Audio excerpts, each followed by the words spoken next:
So mine, I guess that's I know, but like there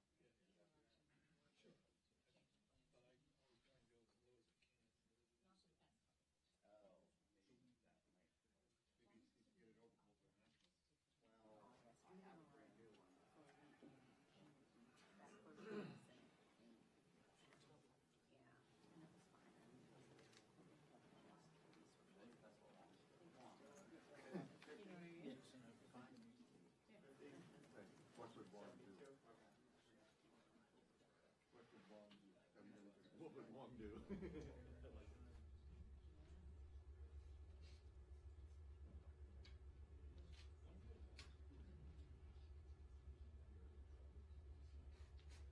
We're gonna take these things. Yeah, do it. Oh, yeah, I remember that. I remember we were.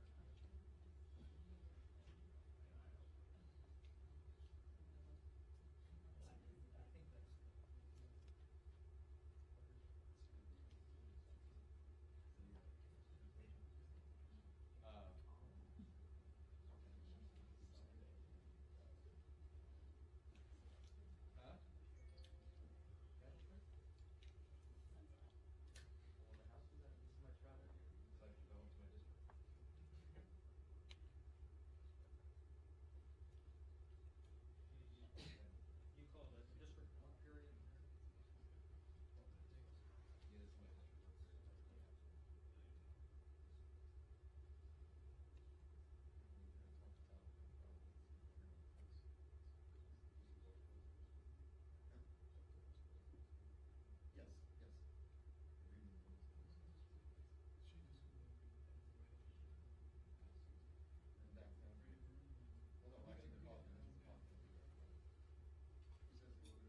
Good morning.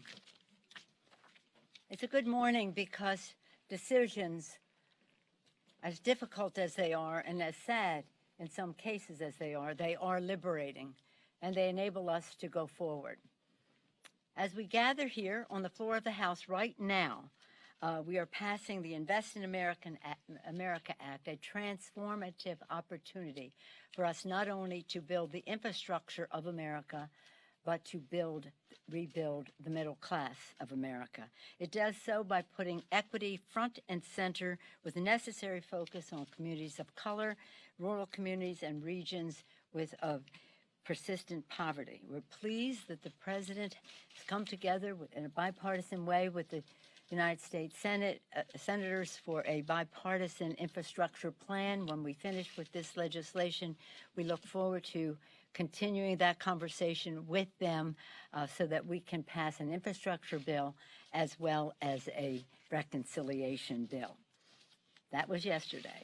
I mean, that's today. Yesterday, we saw patriotism on display in the House when it passed the legislation to establish a select committee to investigate the January 6th attack on the Capitol. It's been our hope, all of us, our hope, and the work of our distinguished chairman, Mr. Benny Thompson, for us to have been able to have a bipartisan commission. It passed in the House in a bipartisan way. It got a majority vote in the Senate in a bipartisan way, but it did not get the 60 votes. They asked for another week, another week, another week, another week, and at the end of last week said, we can't do this until 2023. So we can't wait that long. Then we went right into motion to establish the select committee. As you can see, I am very proud to be able to announce the members of that committee this morning. Our chairman will be Benny Thompson. He's chair of the Homeland Security Committee, and he negotiated the bipartisan commission, and we thank him for his leadership. Chair Zoe Lofgren, House Administration Committee, which is having key hearings as Committee of Jurisdiction for the safety of the Capitol. The intelligence being very important to this, Chair Adam Schiff of the Intelligence Committee. Pete Aguilar, House Appropriations Committee. That is a committee of jurisdiction for this, as well as being a member of the House Administration Committee. I'm saying this in seniority order. Congresswoman Liz Cheney of the Armed Services Committee has patriotically agreed to serve on the committee. She has a family matter she's dealing with, may join us depending on how long this takes. But we're very honored and proud that she has agreed to serve on the committee. Representative Stephanie Murphy of Armed Services Committee. Representative Jamie Raskin, a constitutional scholar, as you all know. Oversight Committee. That is a committee, major committee of jurisdiction, the Committee on Oversight. Also on the Judiciary Committee, which has a standing on all of this. And then we're very proud that Elaine Loria, a Navy veteran, captain of the ship. Maybe there's a more technical and better, what was the title? Retired commander, oh my gosh, and a member of the Armed Services Committee. Her interest in this is longstanding in the Congress. She is also a member of the Homeland Security Committee. Now, I just wanted to read the bill. Does somebody have the bill? It's really important for you all to know what our purpose is for this. And that is that the findings of the legislation speak to the testimony of the director of the FBI when he basically said there were more deaths from domestic terrorism than from global terrorism in our country in the previous year. Testimony from the Department of Homeland Security about concerns that are out there. All of these institutions talking about, well, I hate to even go there, but it's what they have said in terms of white supremacy, anti-Semitism, Islamophobia, all of these attitudes that have contributed to what happened on January 6th. And so that is our purpose. Do we have it's? You can go to speaker.gov to read the findings, which establish the purpose of what we are setting out to do, to make sure that this never happens again. I just put out a press release so you have the names of the members on the committee. Again, it was our hope that we could have done this with a bipartisan outside commission. Maybe one day that will be possible. It took 14 and a half months for the 9/11 Commission to be signed into law. Perhaps this is on the horizon. But in the meantime then, and the meantime now, it was going to be a congressional investigation. Then I happened to be a co-chair of that investigation. It was bipartisan and bicameral. As you can see, it might be hard to do bicameral since they limit the investigation on their side as to what we can look into. But I'm very proud, and as I say, decisions are liberating. They enable you to go to the next step. And the next step for us has always been to seek and to find the truth. We want to do so in the most patriotic and nonpartisan way so the American people have confidence in the results. Now it's my pleasure to yield, and as I announce the chairmanship of this committee, to be the Chairman Benny Thompson of Mississippi, a person who has fought such a long time to call to the attention of the American people the issue of domestic terrorism. We're very proud of his services and his leadership on that committee, and very honored that he has agreed to serve as the chair of this select committee. Mr. Thompson. Thank you very much, Madam Speaker. I thank you for your steadfast commitment to getting to the truth behind the January 6th domestic terrorist attack on the Capitol. Next week will mark 6 months since the world watched in horror as Americans violently stormed the citadel of our democracy to try and stop Congress from carrying out our constitutional duties to certify a presidential election. Over the last 6 months, at every turn, you've been laser focused on doing whatever it takes to get to the bottom and deliver the truth for the American people. You met Republicans more than halfway in an effort to stand up in a bipartisan independent commission. The reason I say that is I participated in negotiating what was to be negotiated, and you did a good job. I thought from the standpoint it should have been approved. We passed it in the House. Unfortunately, we could not get the Senate to do likewise. So we come to where we are today, your choice of this select committee and the approval by the House in doing so, and the membership behind me. We'll do our job. We'll do it according to the oath we took as members of Congress. But more importantly, we have to get to the bottom of finding out all the things that went wrong on January 6th. I look forward to working with the members of the Select Committee, both Democrats and Republicans. I chair the House Homeland Security Committee. We have the reputation as being one of the more bipartisan committees in Congress, and that's because we work hard at it. I look forward to coming up with the causes in effect. It will come in due time. I can't give it a timeline. We'll let the facts help determine how long we will meet.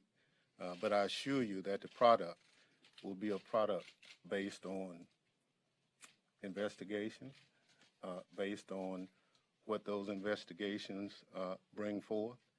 And there's nothing sacrosanct in this review that won't be brought out in the end. Thank you. Thank you so much. Any questions? No? No questions? Oh, we anticipated them all. Okay. Yes, sir. House Minority Leader McCarthy. I'm not said- responding to him. We're making our presentation here.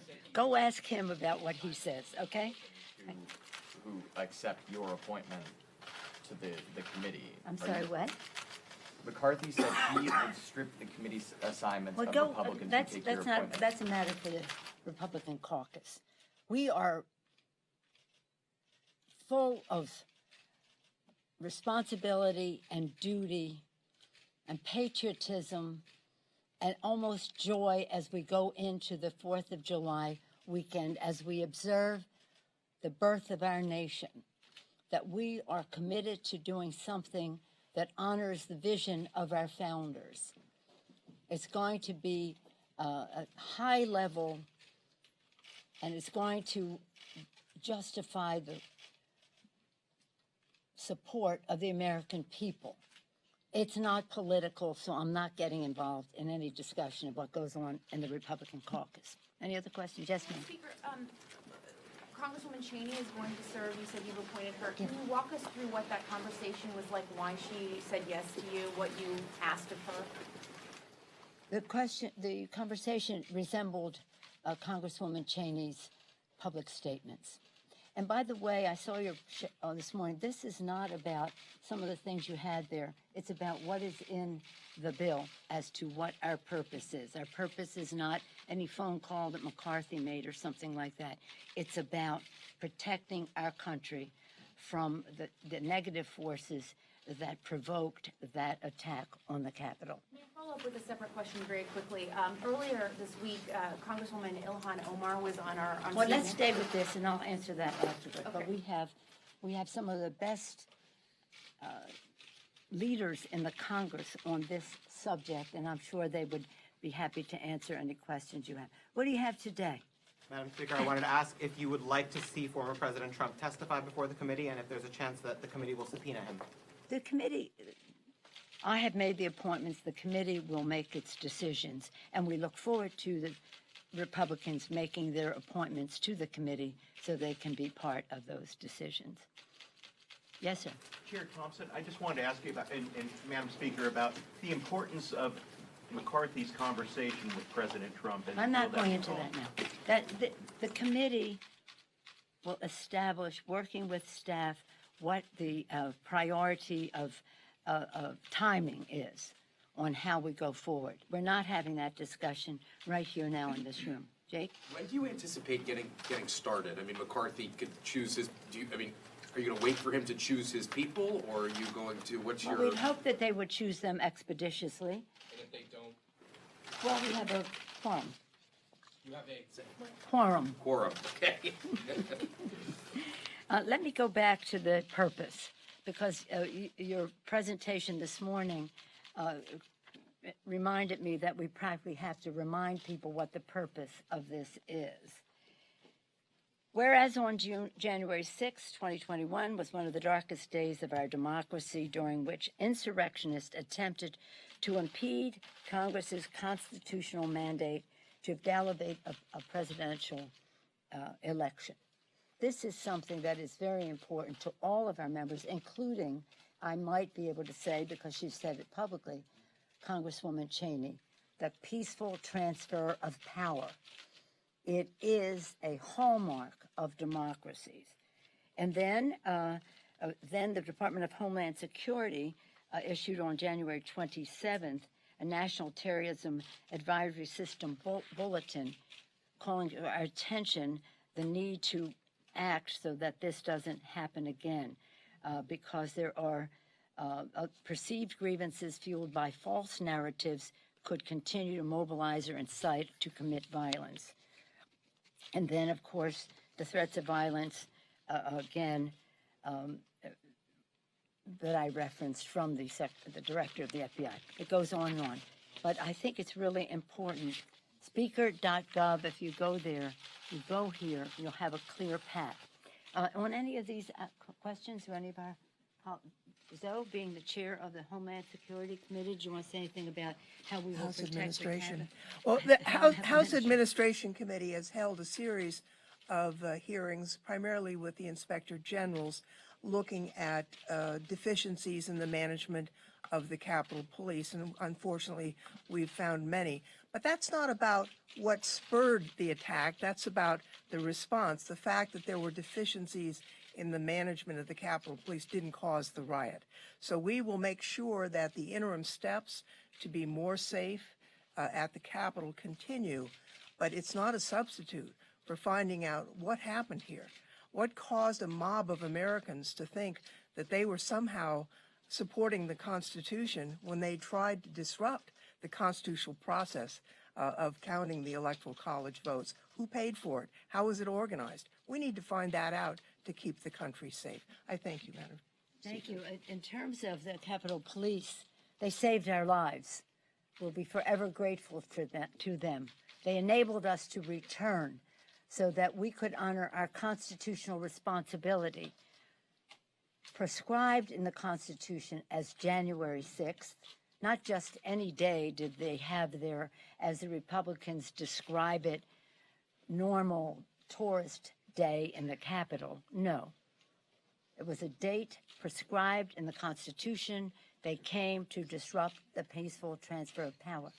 And how could the Capitol Police ever suspect that the President of the United States would incite an insurrection? So we want to support them. We want to shore up any shortcomings, in not only personally, but also physically for the Capitol. But let us always salute them for what we've done, and they did, and I'm so glad that in both houses we have voted a gold medal to salute their courage. Intelligence has been a very important part of all this. Mr. Schiff, did you have something you wanted to say? Thank you, Madam Speaker.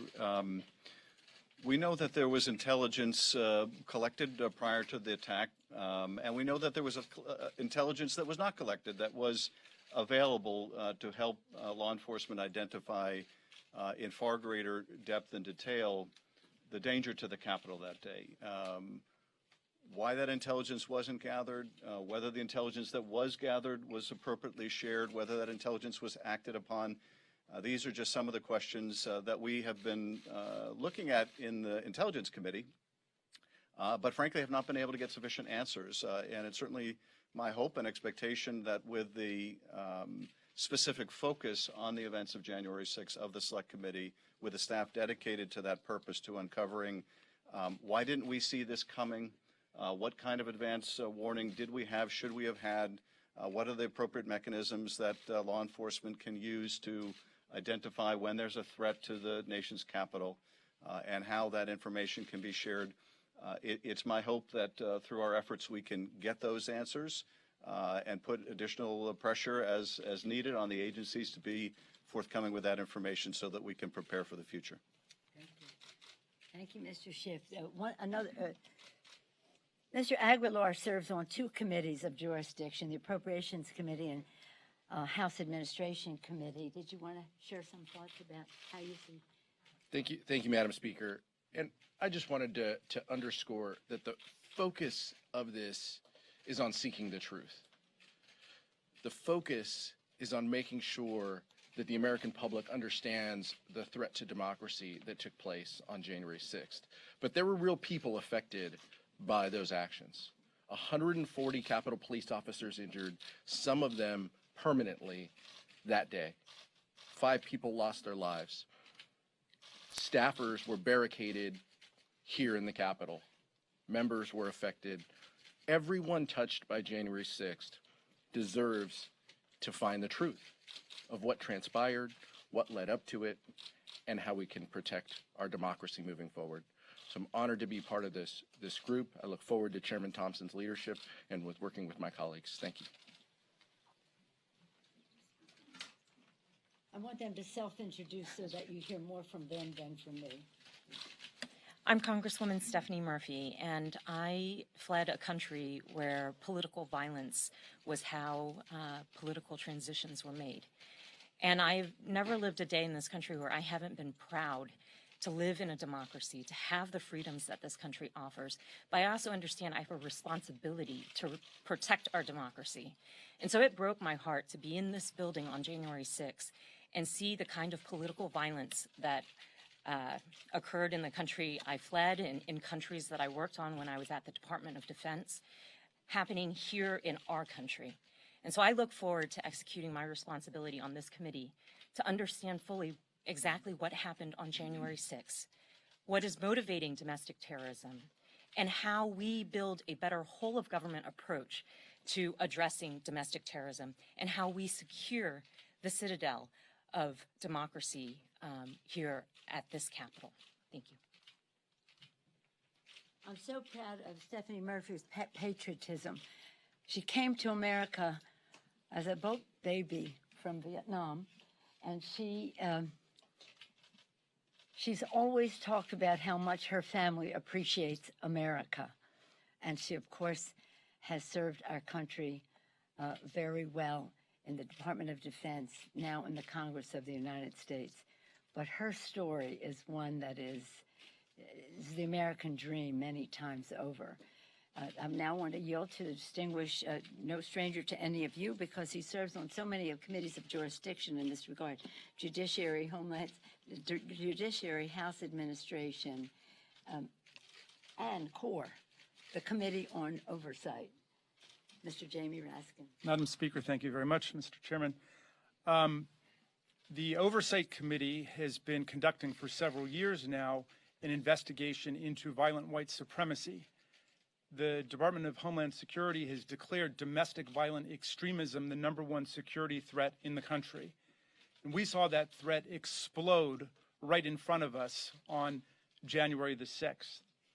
So the impeachment trial of Donald Trump determined, I think, by robust, bipartisan, bicameral majorities who incited the violence on January 6th. But we need to figure out who organized the violence on January 6th. How did they organize it, and why did they organize it? What were the purposes of the different critical actors who were present on that day? That's why this investigation is critical for every American living and as yet unborn, because we need to defend our democracy with everything that we've got. And so it's a great honor to be able to serve on the Select Committee under Chairman Thompson and with these wonderful colleagues. Thank you, Madam Speaker. Thank you. Now, a title that very few in the Congress have a right to, but we're very proud that Elaine Loria has decided to serve in Congress. Commander Elaine Loria. Well, thank you, Madam Speaker. And, you know, I stand here today as someone who served 2 decades in uniform. The first time that I took the oath to protect and defend our Constitution against all enemies, foreign and domestic, I was 17 years old entering the Naval Academy. And I never thought that fast forwarding to today, I would be standing here serving in this capacity, looking into why we had a violent mob attack our Capitol, the process of a smooth transition of government. And, you know, like all of my colleagues here have said, we have to get to the bottom of this, and this can't be a partisan thing. I think back to my time on many deployments, one aircraft carrier deployment to the Middle East, and we're simultaneously launching strikes against terrorist targets in Iraq and Afghanistan, foreign terrorist targets. But one thing about serving in the military is that, you know, we don't ask about political party. It's not about partisanship. I didn't turn to the sailor next to me operating the nuclear reactors and say, are you a Democrat or are you a Republican?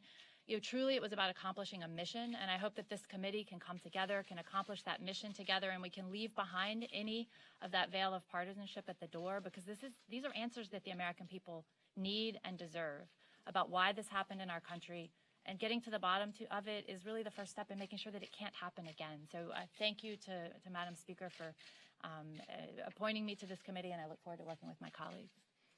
Thank you so much. I've been informed that we have 4 minutes left in the INVEST Act. We're very proud of that legislation. That's part of our purpose here, to do good things for the people. I just wanted to say how proud I am of this select committee. So glad that Benny Thompson will be leading it for us, and so glad that it will be bipartisan from the start. We're proud that Liz Cheney has made the public statements that she has made, and that she has agreed to join the committee. Another time she will say her why and her purpose, but she has spoken very clearly about the committee, and that gives us great confidence that we'll be able to work in a nonpartisan way for the people. And as we go into the 4th of July, with great pride in the fact that we will be closer to the truth because of the willingness of such a distinguished group to take this responsibility. Thank you all very much.